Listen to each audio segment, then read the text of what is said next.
તો દર્શક મિત્રો, હવે વકીલો બતાવશે પોતાની અસલી તાકાત. આટલા દિવસ સુધી તો વકીલોએ માત્ર કાયદાકીય જેટલી પણ કલમો હોય જે ચૈતર વસાવા ઉપર દાખલ થઈ હતી એના વિશે બધી વાત કરી. પણ હવે મિત્રો, ચૈતરભાઈ વસાવાને છોડાવવા માટે વકીલો આવશે એ અસલી તાકાત લઈને. કઈ એવી તાકાત કે જેનાથી ચૈતરભાઈ વસાવા હવે છૂટી શકશે? ચાલો મિત્રો, આજના આ વિડીયોની અંદર આપણે જાણવાની કોશિશ કરીએ. ખાસ કરી આ વિડીયો તમે અંત સુધી જોતા રહેજો. આપણે વિડીયોની શરૂઆત કરીએ એની પહેલા વિડીયોને એક લાઈક કરી નાખજો. ચેનલ ઉપર પહેલી વાર જ આવતા હોય તો ખાસ કરી આ ચેનલને પણ તમે અવશ્ય સબસ્ક્રાઇબ કરજો, જેથી કરીને આવનારા સમયની અંદર હું કોઈ પણ આવા નવા વિડીયો નાખું તો સૌથી પહેલા તમને મળતા રહેશે. ચાલો દર્શક મિત્રો, આજના આ વિડીયોની આપણે શરૂઆત કરી નાખીએ. ચૈતરભાઈ વસાવા, તમારામાંથી લાખો લોકો ચૈતરભાઈ વસાવાને ઓળખતા હશે. હમણાં ચૈતરભાઈ વસાવાની સુનાવણી થઈ, તારીખ પડી ગઈ. ફરી એકવાર ચૈતરભાઈ વસાવાના કેસમાં સુનાવણી થઈ, ફરી એકવાર તારીખ પડી ગઈ.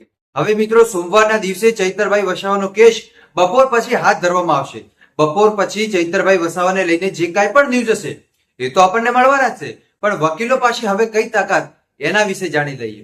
મિત્રો, આટલા દિવસ સુધી તમે જોયું કે વકીલોએ ઘણી બધી દલીલો કરી હતી, પરંતુ હવે વકીલો આવશે પોતાની અસલી તાકાત લઈને.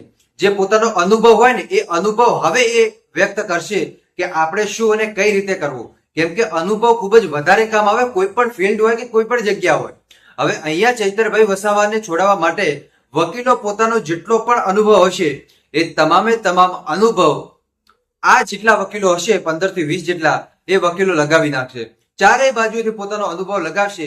એક બાજુ જજ સાહેબ તો બીજી બાજુ 20 જેટલા વકીલો. હવે 20 ની જીત થશે કે પછી એક જજ સાહેબની એ પણ જોવો મહત્વનું રહેશે. મિત્રો, આને લઈને તમારું શું કહેવું કે ચૈતર વસાવા હવે ક્યારે આવી શકે? એકવાર મને કમેન્ટ કરીને જરૂર બતાવજો. બાકી મળીશું આપણે નવા વિડીયોમાં નવા ટોપિક સાથે.